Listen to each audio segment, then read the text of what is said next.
Welcome to the What Bitcoin Did podcast. Hi there, welcome to the What Bitcoin Did podcast. This week I have a follow-up interview with Lyn Ulbricht, the mother of Ross Ulbricht, who is in prison for life for his role in the creation of the Silk Road website.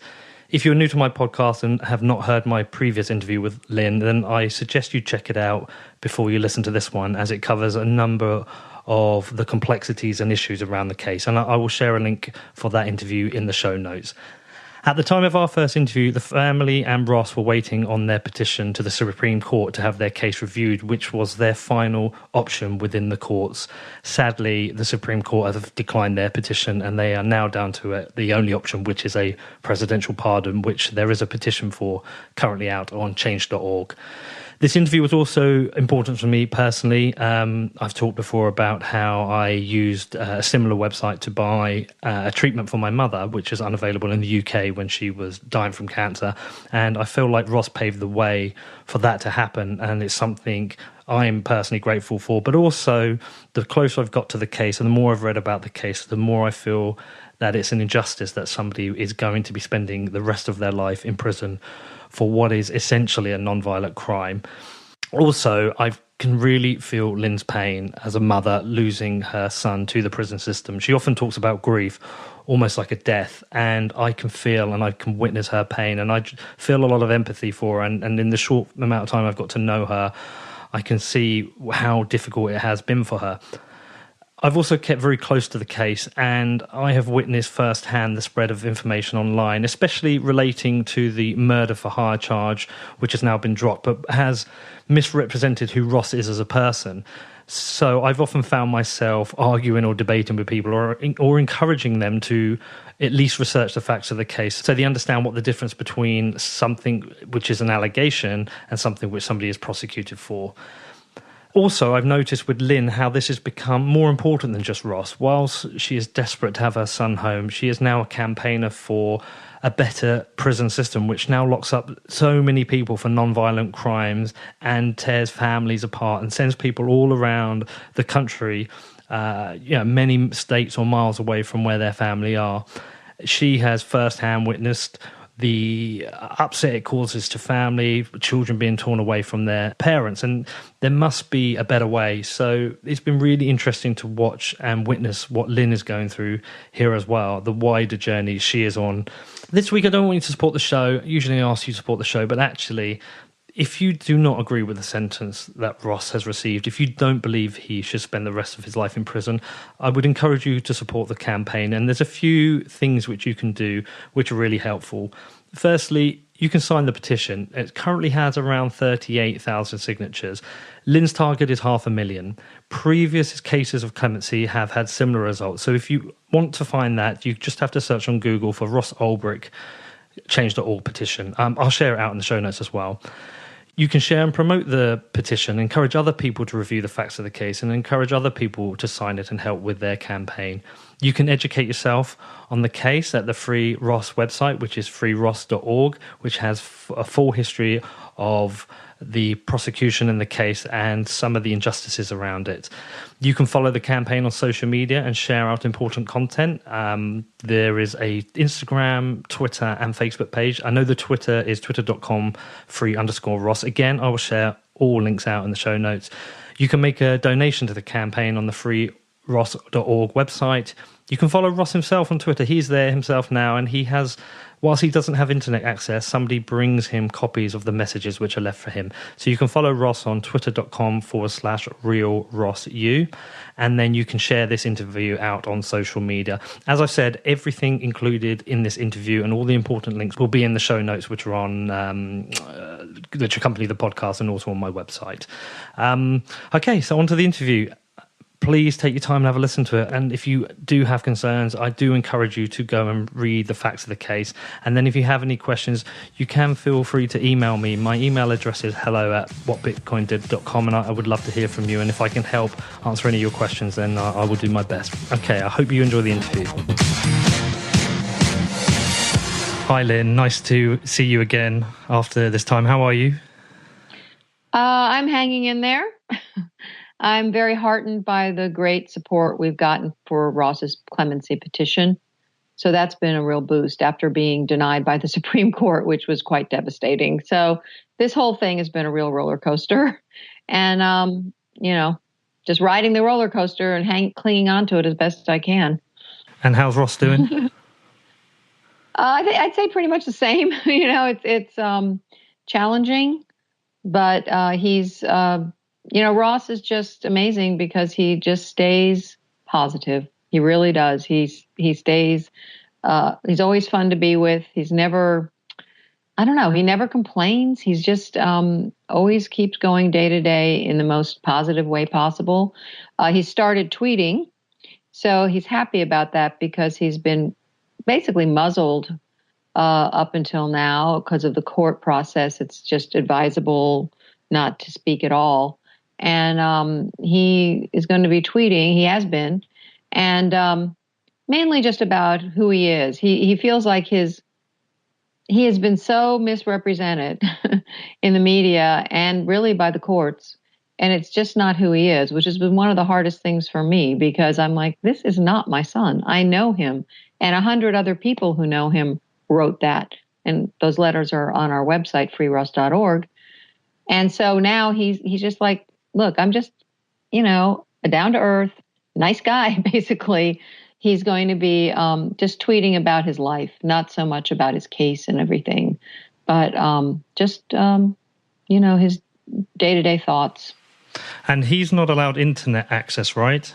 No. So he does he tweet via you and he tells you what he wants to say, you take it away, and then you take back? Not me, a friend. Okay. Yeah, he's not doing it with me. Okay, no. Well, he's nearly caught, he's catching you up on followers. I know when he started, he goes, look, this is just going to, like Twitter accounts take a long time to get followers. I'm like, I don't think so, but he hasn't been on the internet in almost 5 years. And he wasn't really on social media before that much. So he really has no idea what he's doing, but okay, and,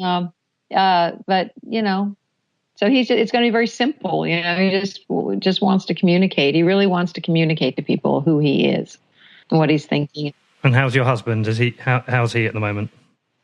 He's like us, hanging in there. It's been tough on our family. I won't deny it. It's been very hard. But he's, working and, earning a living to keep us supported. And while I pretty much devote full time to this. And, he just recently, spent some time with Ross. It was really good. Our business is in Costa Rica, so we're kind of stretched that way. Yeah. But Mm-hmm. So the main things since we last spoke that I wanted to talk to you about is there's obviously the dropping of the murder for hire charges, which was obviously great news. Losing the appeal to the Supreme Court, the petition you have out now, and also the support you've received from the Libertarian Party. But before we go into those things, there will be some people who haven't listened to the original interview, so I don't want to cover everything from that, but I'd like to cover some of it. But can you update me on where you are in the legal process and what there is, what avenues you have left now for Ross? Very few. We're really, our options for direct appeal to the courts are over with the denial of the Supreme Court. There is a very long shot motion you can file within a year called a 2255 that says, it can bring up different things, newly discovered evidence, ineffective assistance of counsel at like a trial, various things that, maybe misconduct of a judge, different things that could be presented to the court. And then they can decide if it would have changed the outcome of the trial. And if they think it does, they'll give you a new trial. Very rarely granted. Very rarely granted. Of course, we have to try for everything, but it's rarely granted. I think we have some good arguments. I do, but we've been shot down so many times in the courts that we're going to go for it. But I think honestly, and it's another very difficult thing to achieve, but I think clemency, a commutation of Ross's sentence, is feasible. It's such an outrageous sentence. It's such a draconian, brutal sentence that even if he were guilty of all the charges, which I don't believe, it's just it's just wrong. And so I think there might be a chance for clemency. I hope and pray there is. He's received quite a lot of support from key people and key leaders in the crypto and Bitcoin community, which my podcast is obviously based. Charlie Lee from Litecoin, Roger Ver, obviously we've spoken about Roger, Eric Voorhees. Is he aware that he has such wide backing? I haven't seen Ross since. I mean, he knows that Eric is a supporter because Eric visited him, and they got along great. He really likes him. They liked each other.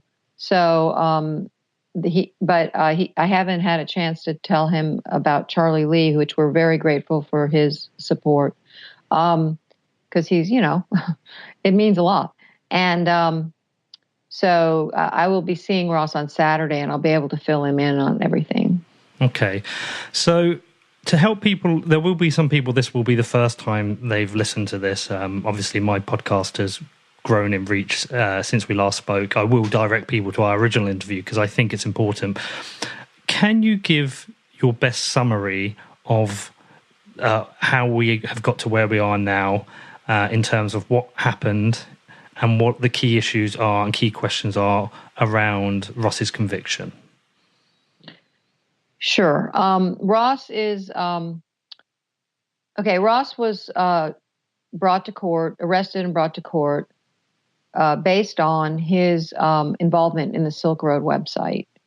And that site was essentially a free market website that basically left it up to users what they would buy and sell on it. But there were restrictions because it was based on a philosophy of voluntary interaction and do no harm, no use of force.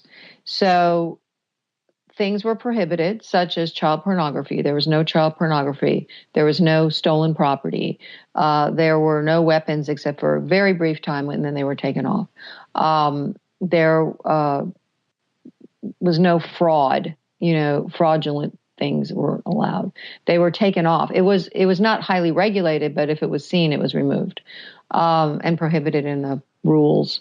So, but drugs were allowed. Mostly what was, and most commonly what was exchanged were small quantities, user quantities of cannabis. By far the most common thing that was exchanged. But that's because the philosophy is like, well, if it's something you choose to do, you want to do, and you're not hurting somebody else, it's okay. It's just if you hurt somebody else. So anyway, that was the philosophy, and it was the whole idea behind it was the privacy involved and a free market, a truly free market where people could just decide what to do. And it was and they used Bitcoin, which was very little known at the time, to make these exchanges. So that's the site. And I'm not defending the site because I think there are things on there, but I wouldn't, there's things on lots of sites that I wouldn't defend, but there's worse things on Silk Road. I'm not defending the site. However, that was the intention behind it. No harm was intended, I do believe. So anyway, Ross was arrested, put in solitary confinement. At that time, another Dread Pirate Roberts logged into the Silk Road forum account, and Dread Pirate Roberts being the handle of whoever was running it. And I think it's pretty obvious many people were. Also, when he was in solitary, tampered evidence was discovered, but it was too late for trial.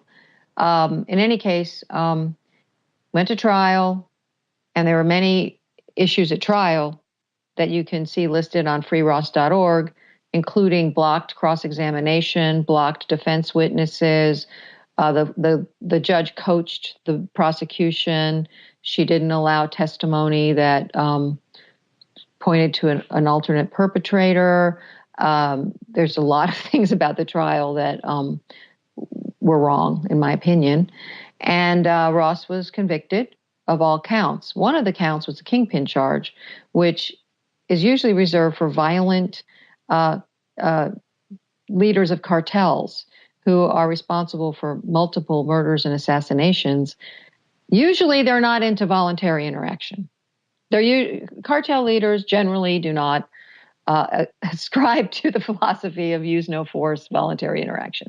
But it was basically used as leverage against him to pressure him to agree to plead guilty, and then, but even so, it wasn't really a plea deal because the prosecutor said he'd recommend life anyway.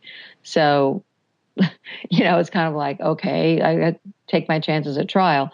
In any case, he was convicted, and then the Judge Forrest, who is now retiring at the end of the year, sentenced him, and at sentencing brought in uncharged allegations of, among other things, murder for hire, which was never charged by New York at trial, and just the only charge actually has been the prosecution is asked to drop just the other day. So it will be that there are no charges against Ross for this, and yet the prosecution used it to deny him bail. The judge used it to, bolster this horrible sentence, justifying it with something that no jury ruled on. No jury, it wasn't proven. No jury said, we think he did this. Just the judge decided she decided it was true. Now, we can go into, this leads into his Supreme Court petition. But in any case, he was sentenced to double life plus 40 years without parole. There's no parole in the federal system. All nonviolent charges, first-time offender, for something that he created when he was 26 years old. It's outrageous. And the Drug Policy Alliance have actually come out and said that the website actually was a better situation and a better place for people to buy their drugs. As we're in a situation where prohibition doesn't work, it was a safer, non-violent way and reduced crime and harm. That's correct, right? Yeah. Well, actually, they and LEAP and there's several academic papers that say this. And drugs were not necessarily from what I understand, not the intention of creating the site wasn't to sell drugs, but of course people gravitated towards it because of its anonymity and privacy. And it did turn out to be, according to all these people, experts, which the judge just brushed aside, a safer place. They even had a doctor that consulted with people, sometimes tried to get people to give up drugs or tried to help them through things. It was more of a community. From what I understand, I wasn't ever on it, but a community of people there was a book club. I don't think too many kingpins have, book clubs on a website. There was a book club, there was this doctor and consulting, there was a forum where people exchanged ideas. And again, I think there were things there that were I don't support, but at the same time, the way it was painted at trial and in the media is so distorted and, inaccurate. And I think in the case of the trial, and potentially maybe the media, but certainly the trial, it was meant to prejudice the jury. Like marijuana was barely mentioned when they talked about the drugs sold. They didn't. I think it was mentioned once in passing, but that was the main thing that was sold was small amounts of marijuana. And they didn't mention the legal things that were sold or the non-drug items that were sold. Only drugs were mentioned. So it really painted a distorted picture to the jury. And when we met last time, we met prior to the Supreme Court ruling. So obviously there was a lot of hope. There was a lot riding on that. And now it's failed. I know you're not going to give up the fight. It's very clear, and a lot of people are behind you. But at the same time, have you and have Ross had the conversation and discussed that he might never now leave prison? Has he had a change of mindset or an acceptance that is a very distinct possibility now? Well, it goes without saying. We know it's a distinct possibility. We haven't really talked, I haven't said, you realize, Ross, this is, no. I mean, we know it is, but we're hopeful. We haven't given up hope. Ross himself said, where there's life, there's hope. Things change. I just can't leave him there to die in this place. It's just so wrong. It's so unacceptable to me. I can't accept it, the idea. And I can't go on and live a fulfilling life knowing that that's where he is. I just can't. So as long as I, can keep going, I will. And he feels the same. I mean, he'll make the best of it while he's there, and I'll make the best of the situation. So will our family, but we can't just desert Ross. And actually, when he was first arrested, and my first visit with him behind glass, it's not now. I just said to him, I will never desert you, Ross. And I keep my word. I'm the kind of person who does. So I'm not going to ever do that. And he's my kid. I can't.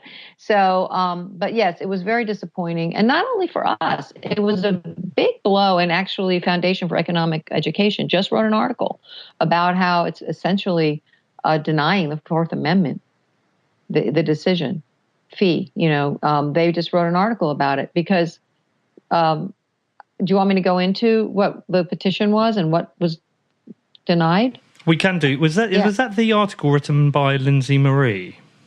Yeah, I believe so. Yeah. Yeah, essentially nullified the Fourth Amendment. Fourth Amendment. And let me explain a little bit. I don't have to get into all the weeds, but there were two questions before the Supreme Court, and both of them are very important questions for all of us. One was this Fourth Amendment question. And what it was that the question was, does the government need to get a warrant before they can search and seize and delve into all of our internet browsing history, all of our internet habits, which reveal a lot of personal information, medical records, political interests, sexual orientation, religious orientation, all kinds of things, apps. And they don't need a warrant to get into all that. And they can have no oversight. They can do it secretly. Nobody knows. They can use this against people. Even if you personally have nothing to hide, it's very concerning that the government can blackmail, for instance, high-level people like congressmen, judges, with maybe things on the internet that those people don't want the public to know. For example, they can use it to persecute people who are part of a political group they don't like. I mean, it's a very slippery slope. All the petition was saying was get a warrant as per the Fourth Amendment, so that it's in the open, so that it's been stamped by a judge, which is I don't think they turn down the government's warrants very often. That issue. When they did not turn down Ross's petition initially, it looked like they were, and actually even the Solicitor General recommended that it be held pending another case, Carpenter versus U.S., which they had accepted. And Carpenter basically says the government has to get a warrant to track us with our cell phones, that they can't just go into all of our cell phone information without a warrant. They affirmed that. So once we thought they were holding Ross's case pending Carpenter, and then they affirmed Carpenter, it was very hopeful. The problem is that Chief Justice Roberts, the way he wrote the opinion was extremely narrow. So he said, this is just for this case. This is just for cell phones. Even though a laptop and a cell phone are basically both computers, he kept it just as cell phones and left out all of our internet things for another day. All of our internet history is not protected. It's open season, still legally. And so they just kind of kicked the can down the road on that one. And denied Ross's appeal. We were surprised. Our attorneys, who are extremely good and extremely experienced with the Supreme Court, they were surprised. And so that's that one. Yeah, I mean, that was very strange as well, because they did wait for the decision on the Carpenter versus the United States. That's right. and then chose to ignore it. And Exactly. I think I read that it solidifies the feeling that American freedoms are illusionary. Well, it's hard not to think that. I think our government's being hijacked. Our principles, our founding principles, have been hijacked. From what I see and how things operate, it's just very, very alarming. The other question, which is an important question, which I think they just denied, behind the scenes, and is the Sixth Amendment question of whether a judge, without a jury, can use an uncharged allegation to sentence somebody to life. And, this has been going on, and that's what Judge Forrest did. She used allegations of murder for hire. Now all charges have been dropped, to give Ross life.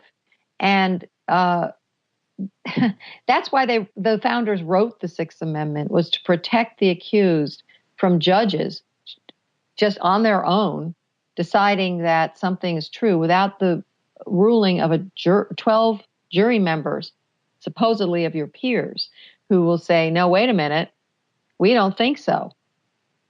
A judge is not supposed to be able to just say, oh, I think that's true, and that's true, and that's true. Never mind going to a jury. This is important. This is our Sixth Amendment protection. And it's been going on in the courts, apparently, I didn't realize this, for decades and decades. And it comes up, people are sitting in prison, even when they've been acquitted by a jury, because a judge overrides it, or haven't been charged, like Ross, because a judge decides that that's right. This is, again, a very important protection that we have that's been the precedent now continues to be that the judiciary can ignore the Constitution, basically.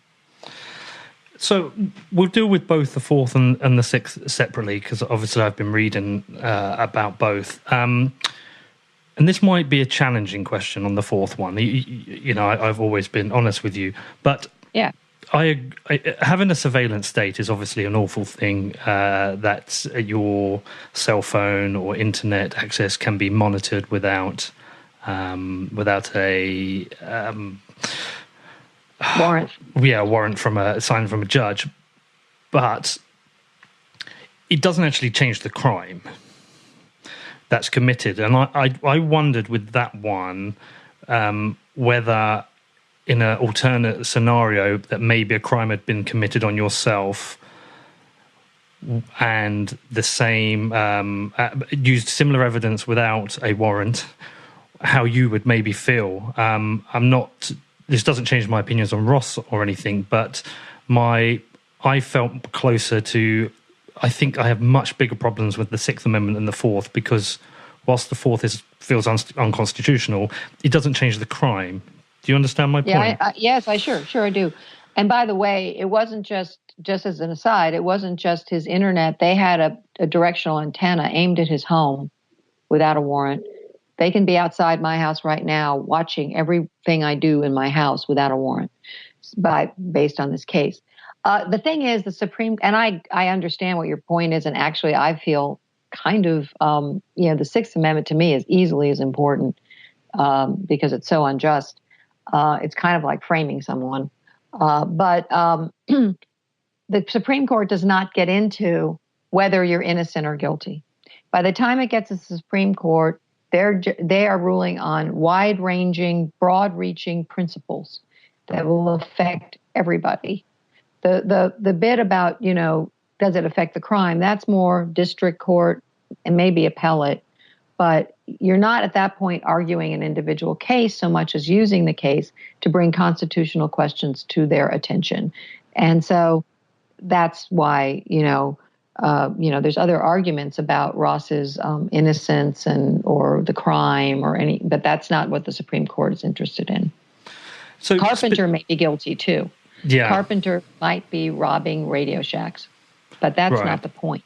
The rest of us, and there's this attitude of, or this basically principle of, it's better for one guilty person to go free than have all of our rights taken, jeopardized, basically. Right, okay. So it's not about the case specifically. No, I understand, and there are obviously constitutional issues there, and it's quite scary. But I always felt there was personally, I felt there's a lot more strength in the Sixth Amendment because, and especially now, you released last week. I know the timing, now. Right? And Yep. I read interesting timing, don't you think? Interesting timing. They hold on to it for 5 years, and now, oh, never mind. Yeah, I mean, I read that, was it the attorney for the District of Maryland has moved to dismiss the indictment, right? And it happens so close to after the Supreme Court ruling, yet I remember reading everything that Judge Forrest had said in court relating to the murder for hire. It was spoken as if the crime had been committed. And I wonder if the, firstly, I'm suspicious about the timing of why it's happened, but I'm wondering if the charges had been dropped prior to the Supreme Court reviewing the case, would that have affected it? Mm-hmm. I think it might have affected the appellate court decision for sure, because they took it as fact as well. And they said the murder for hire definitely affected the sentence. They said that. The Supreme Court, I'm not sure, but they are human beings. I'm sure they're familiar with the case, and I don't know. You just don't know. But we had tried to say to Maryland, look, either take this to trial. He has a right to a speedy trial, or drop it. But they kept it, poisoning the whole thing. For almost 5 years. I mean, this is a indictment that's been there for almost 5 years, unprosecuted, doing nothing with it, and so it's you wonder about all that. I don't see it as a coincidence, and I still struggle with the role of Judge Forrest in the case, and the hypocrisy of what happened with Blake Benthall with Silk Road 2, who spent 13 days in prison. So Ross was sentenced as a lesson to anyone thinking of creating a dark web marketplace to scare them. Didn't work. After her sentence, they were proliferated even more rapidly. There's a couple of things about Judge Forrest that just came out that are on the record. That a couple of things she did. First of all, what most people don't know. First of all, prior to trial, she anonymized the jury, which means that the jury were told, don't give your name, and we won't give your name, and you'll be kept protected as if Ross was dangerous. But she did it secretly. There's a process for that, where you have to justify doing it. You have to explain to the jury, the situation. It needs to be public. She didn't do it publicly. She prejudiced the jury before trial by doing that secretly. We brought it to the court after, fairly recently, and they don't seem to be worried about it. The other thing was, so that, and then also she coached the prosecution. She coached them, and there's, hey, that wasn't really clear what you said. You might want to go ahead and rephrase that. She helped them with their communication to the jury, and there's other things she did. But it's hard. And the woman was recommended by Chuck Schumer for her position on the bench. Right. Chuck Schumer was the force behind this whole thing. Preet Bharara, his good buddy, he was his special counsel for almost 5 years, and then Schumer recommended him to be lead prosecutor in New York. Very powerful position. They're all friends. And somehow it really seemed like Ross didn't have a chance against this group. Why was he brought to New York for his trial? He was arrested in California. He has no connection to New York whatsoever. It just really feels orchestrated. From me, this is my opinion. I don't have proof. This is just my. Lyn, you're not alone in those feelings, and I've had many a heated debate or a debate on Twitter. Some people not fully understanding what's happened in the case. I don't think people understand that cross-examination by the defense was repeatedly blocked. That's right. So-called ODs that were attributed to the Silk Road weren't properly investigated in their false toxicology reports. I don't think people understand all that. And often, the most common counter-argument I've seen when I've put up my own defense or I've seen other people put up defenses for Ross is they always come back with, yeah, but he had to try to have 6 people killed. Have you not seen the transcripts? Which I always say he's not been convicted of this or prosecuted for this, and there's a reason. What are the misconceptions around the murder for hire charges, and what do people not understand? Well, one thing about have you not seen the transcripts, or is that the charge in Maryland was based on the evidence provided by Karl Mark Forrest, a corrupt agent now in prison. We're supposed to believe him. Secondly, I looked at that chat and I'm like, wow, this is not Ross writing this. He types like a techie. He's like, there's all these nice capital letters and punctuation. I'm like, I have never seen Ross write anything to me in an email or anything else that looks like this. There's not a capital letter in sight, okay? And it just seemed real phony to me. But that, again, anecdotal. But why didn't they charge him with it? That's the question. They talk about it, they use it, but funny, they never brought forth real evidence to the jury and asked them to rule on it. This is not because they're nice. It's not because they don't pile on as many things as they possibly can. They put in fake IDs gave them 5 years for fake IDs. They will find anything they can to pile onto people. They didn't charge him with murder for hire. And that's what our system's based on. You're not supposed to just assume the government's telling you the truth and not presenting their narrative that's why we have juries. That's why we have trials, and people are like, well, it must be true. The media and the government say so. This is a really dangerous mindset. It's like, oh, okay. So we'll just believe everything the media and the government says, and no problem. And there's a lot of suspicion or allegations that the wider case here was actually work being done by the NSA, looking into Bitcoin transactions, and the reach of the NSA. Oh, yeah. I mean, there's experts, Robert Graham, Nicholas Weaver, who looked at, for instance, the FBI agent, Christopher Tarbell, who was the lead investigator. His explanation of how he found the Silk Road server was they were like, this is gibberish. They actually said, Graham said, this is a lie. There's no way. It's impossible. And, it's like, so here we have a federal agent probably lying under oath about his investigation. And his response was, oh, darn, I didn't save my work. The dog ate my evidence kind of thing. And I'm like, really? You didn't save your work? You don't have a backup of the most important case you've ever been involved in? Okay, I'm supposed to believe that.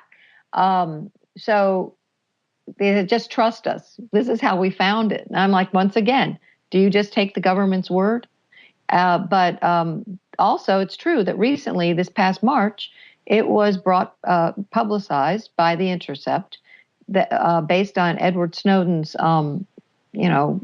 papers, and memos that the NSA was tracking Bitcoin users a few months before Ross was arrested.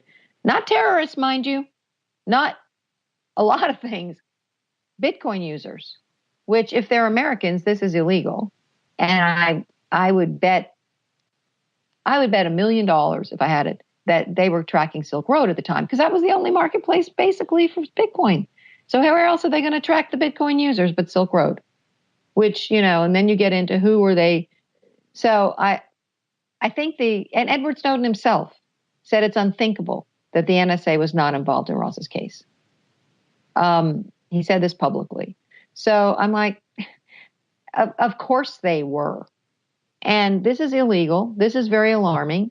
And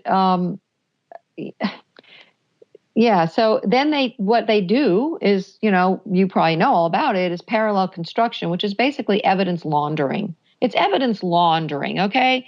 You take the evidence illegally procured by the NSA, they provide it to the DEA or whatever law enforcement, and then they make up a story to explain how they got it. And I believe this was done in several instances in Ross's investigation. We are about to finish a case history, extensive case history with over 350 footnotes, documenting, based on public things, not our opinion, what transpired. And one of them, it presents a pretty clear picture that I think there's a little parallel construction going on here. Again, a threat to us. Again, a precedent that is very dangerous. And, you can't live in a surveillance state and be free. It's antithetical. You can't do it.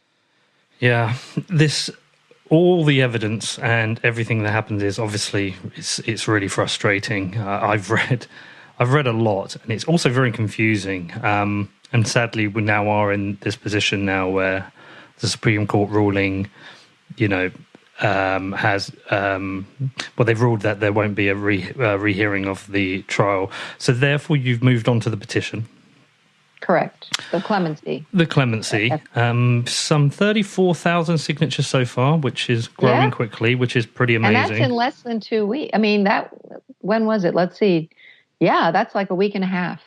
What is the process on the petition? What happens with the petition? I think now what happens with trying to have clemency, we are hiring a pardon attorney, an expert, because we need that. She will know the process, but basically there's a formal process. I see the petition as almost like a public relations vehicle to show support, to show that this is important, to show that this is not just some random drug case, that this is bigger than that, and that it deserves attention at the presidential level. And so whether a petition influences a presidential decision regarding clemency, I don't know. But I don't see how it can hurt.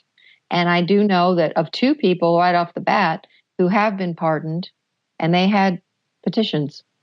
Tim Tyler, who horribly was arrested, given life sentence because it was his 3rd strike, thank you, Bill Clinton, for drugs at 23 years old, selling LSD at a Grateful Dead concert.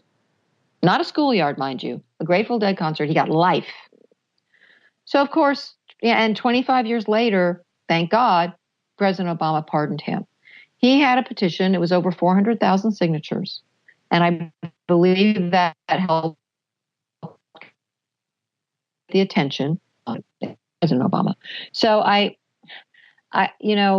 feel like, of course, we have to have a petition where people can at least say, I don't like this sentence. I disagree. Things are wrong here, that kind of thing.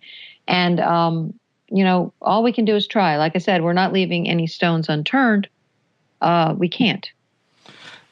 What are there other examples of clemency that have given you hope that outside of that case? Recently, Alice Johnson. Alice Johnson had President Trump recently pardoned. I believe he commuted her sentence. There's a difference. A pardon is full exoneration. It's not on your record. Everything's gone. A commutation of a sentence is normally given if you're still in prison. So that's really our goal with Ross, is a commutation of his sentence. So it doesn't have to address whether or not what you did was wrong or right, or you're guilty, or it's just basically the sentence is wrong. And I think most reasonable people can agree that Ross is, not everyone, but that is way over the top. So Alice Johnson was a 62-year-old grandmother. We were paying a lot of money to keep Alice Johnson, keep us protected from the 62-year-old grandmother who 22 years ago made a mistake got involved in drugs. And because of Kim Kardashian brought it to President Trump's attention, and he chose to pardon her, give her commuter sentence, which is great. And that's an example. And she had a petition of over 200,000 signatures.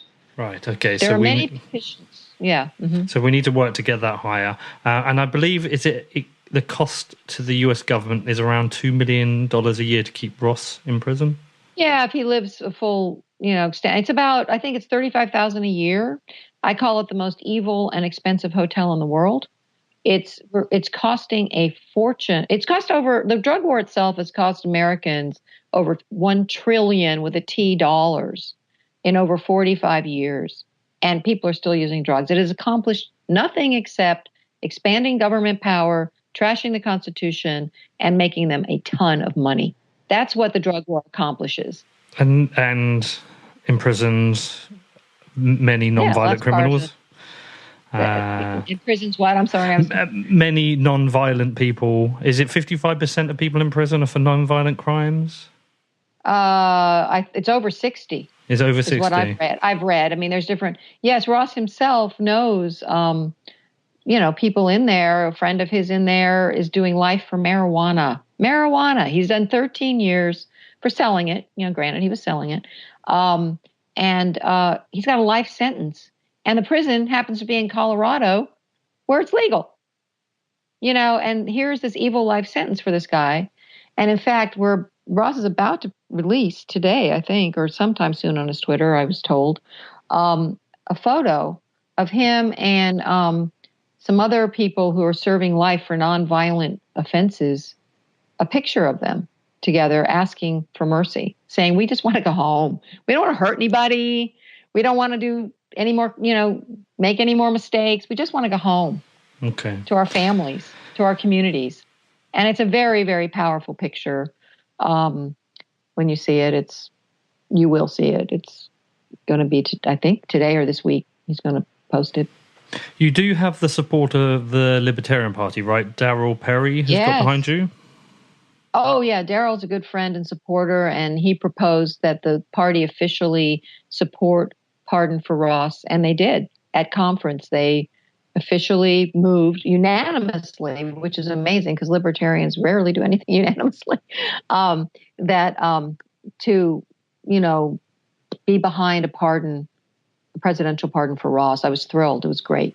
I think it was a quote whereby if President Trump doesn't accede to the resolution, that we need to elect a libertarian president in 2020 to get this shit done.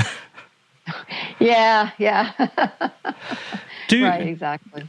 Do they have any kind of relationship with Trump, and can they lobby him, or does it not work like that? I don't know. I really don't know. They do. They are the third largest political party in the country. I would hope that would mean something, that they have officially endorsed a pardon for Ross or clemency.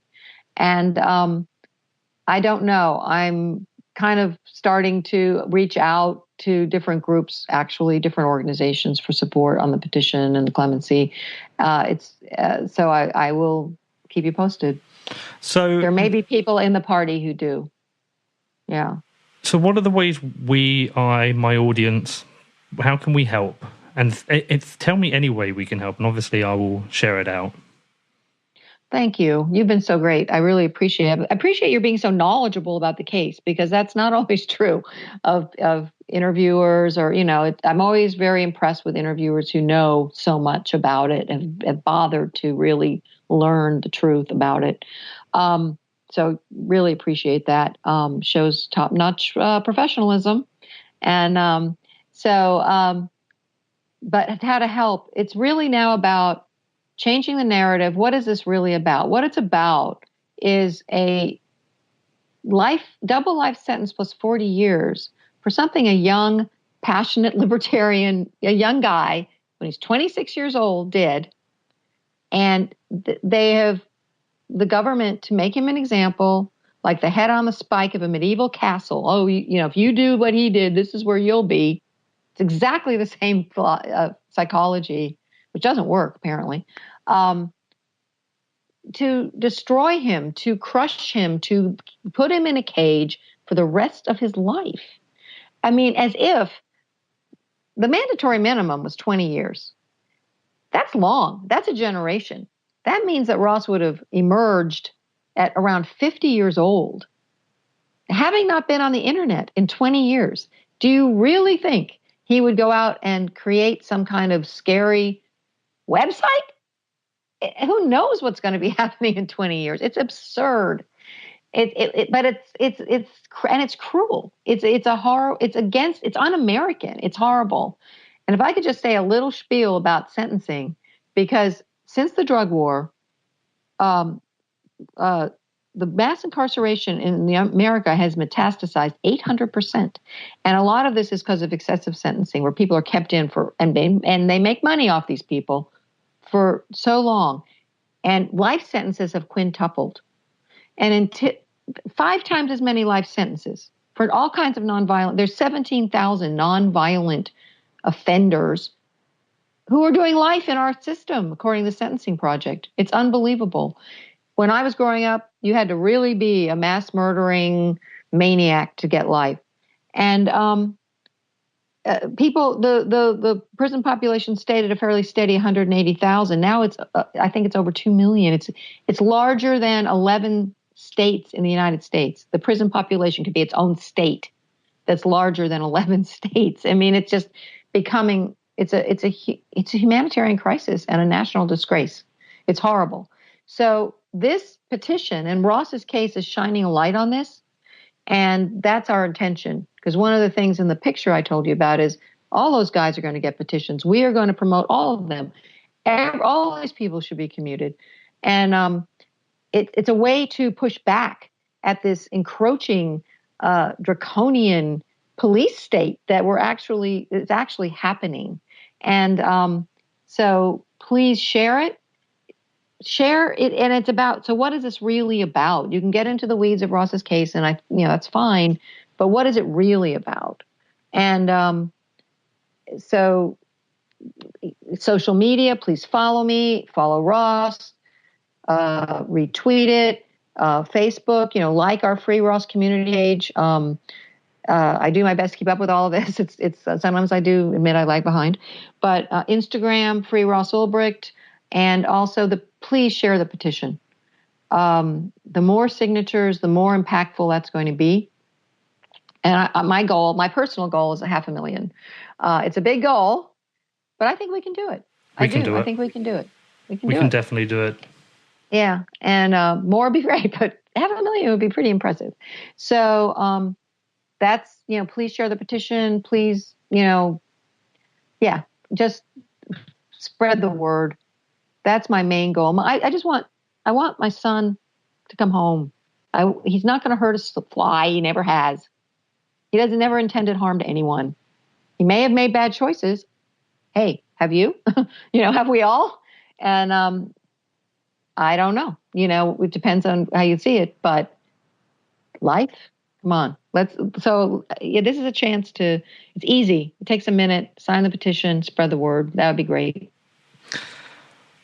Thank you, Peter, for your help, for your being willing to do that. So, being so helpful. It's not a problem. It's, I told you before, it's been important to me because of what happened with, I told you about my mother. Yes. And it's important to me because it's right. And also obviously the feedback I've had since I've done the interview.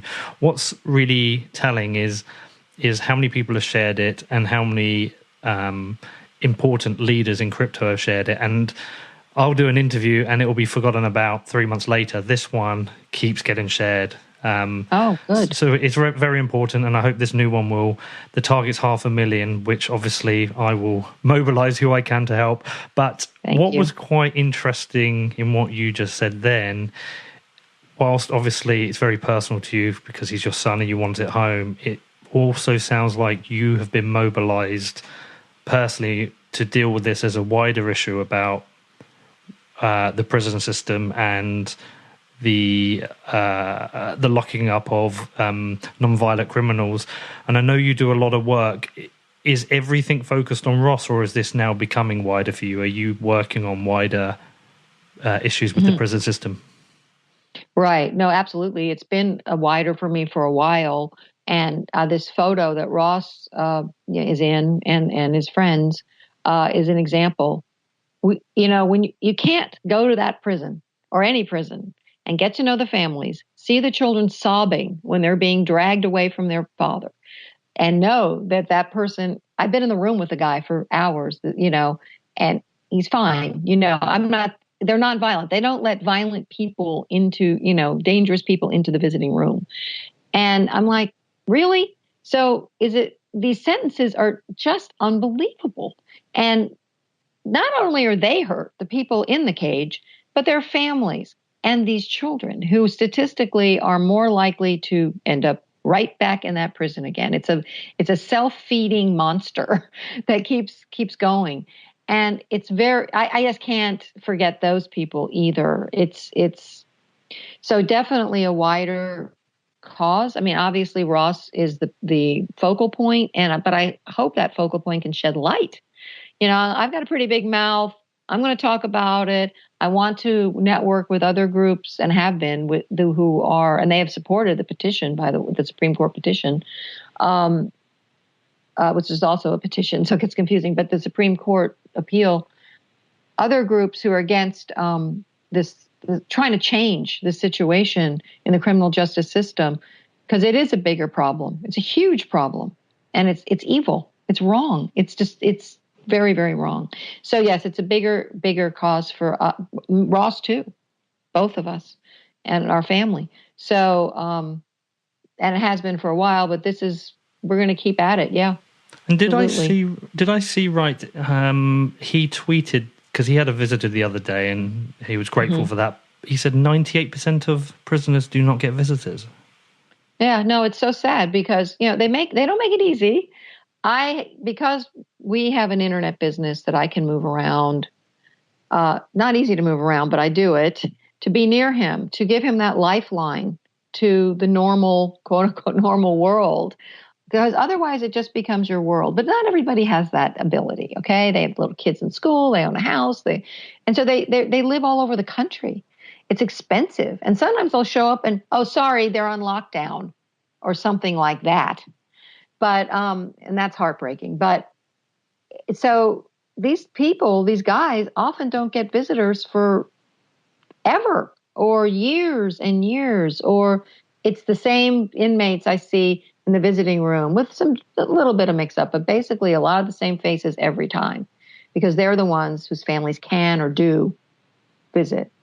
And so they're just warehoused, forgotten people who, their families, either have given up on them or are unable financially, or there's all kinds of things. But I mean, I met a mom. She hadn't seen her son in 3 years, and she finally saved the money to come, and it was great to see them, together. But it had been 3 years. She would have come more, but he's so far away and they can't afford it. And that story is over and over and over again. Yep. Ross gets visits, but a lot of those guys don't. Most of them. And what is prison life like for him now? I mean, he's obviously been there for quite some time. Does he face any difficult or dangerous situations, or is he kept away from that? Has he got good friendship groups now? And what's kind of life like for him in prison? What's he doing with his time? Yeah. Well, it is a dangerous place. It's a maximum security prison with violent people and violent gangs. I mean, it is a dangerous place. So Ross has learned to be on the alert for things, you're on the alert all the time because anything can happen. Anything can break out, a fight. There's been many stabbings since I've been visiting him, for example. He is a very likable, nice guy. And that works anywhere you are, including in a maximum security prison. So I think he's very well liked. He helps people out if they need to, and he just does it. He's like, if they need something written or something like that, he's happy to help them. So he's well liked. And I think he's respected as well. And he does have people that he's, better friends with, like anybody would. You make your friends. Some of the people in the photo, the nonviolent lifers who are drug offenders who have life sentences, many of them are friends of his because, they're kind of, they're nonviolent people. But he has been immersed in his case. He's been immersed in, writing and in studying. Like was reading about artificial intelligence. He was reading about physics. He also meditates, tries to stay healthy, spends time outside. He doesn't watch TV, and he doesn't, of course, do drugs or any of that. So he tries to stay as constructive as he can. It's boring. Prison's very boring. And Ross is a very intelligent, educated guy. And, frankly, there aren't a lot of people there that, he can have, a high-level intellectual conversation with. No offense, it's just the truth. Doesn't mean he's not happy to talk to people. But, I think that he feels that lack. But there are some. And, he's learned a lot. He's matured a lot. And that's the other thing about a life sentence. People change. You give somebody life, their entire life, for something they did in their 20s, please. People change. Even violent people change. Never mind nonviolent people, who, did something reckless on the internet or whatever. It's like, really? So, but anyway, he makes the best of it. And it's been better than when he was in New York because he can go outside, he can look at the mountains when they're not on lockdown, that is, and, watch the sunrise and, and that helps. All these little things help. So it's interesting. I interviewed a chap called Mayor Mizraki the other day who was in prison in Colombia for a disagreement with the Panama government. And this is I think he was probably a similar age to Ross when he was arrested. He was based in New York building a tech company, and he was put into a maximum security prison in Colombia, obviously very scary. And what he explained to me is that he came to appreciate very small things, little things, which we take for granted. He came to appreciate certain things, certain food he would get very rarely. I guess it would be similar for Ross. Absolutely. Like I'll say, he's got a certain favorite chicken sandwich that's pretty good. That kind of thing is, I got the, or, they order food on the commissary. In fact, basically his diet is very much supplemented by his commissary account, which people can donate to if they like. It helps. How do they do that? But on the donation page of freeross.org. It's through Western Union, so that's kind of unfortunate, but there's a fee, but you can donate to his commissary that way. And, he can buy different foods, and they actually cook. They'll make a like a taco bowl where they can get, rice and beans and, fish and different cheese and different for the commissary. It's way better than the prison.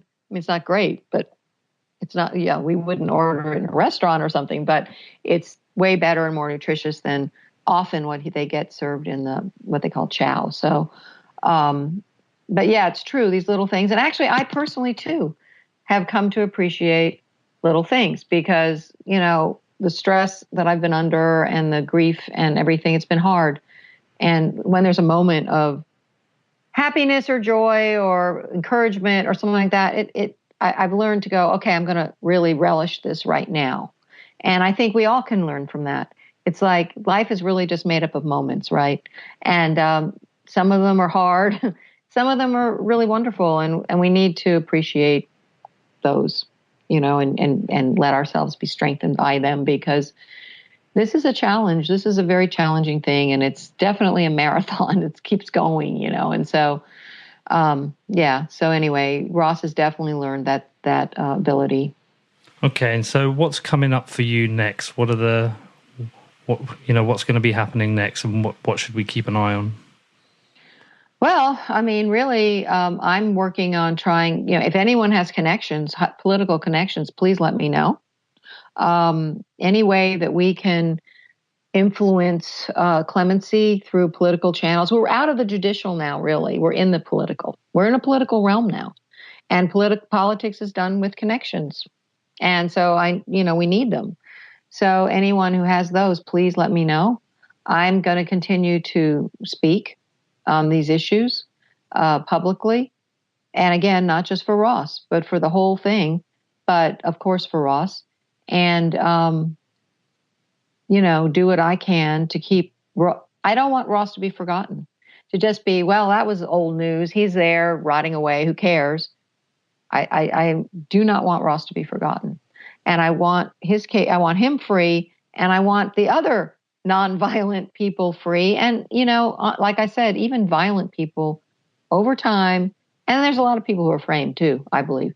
But I don't know. I think that there's room for certainly nonviolent people to be let out with an ankle bracelet, not cost the taxpayers a fortune, and be with their families, and maybe do restitution if the restitution is called for, and not be just warehoused at the taxpayer's great expense.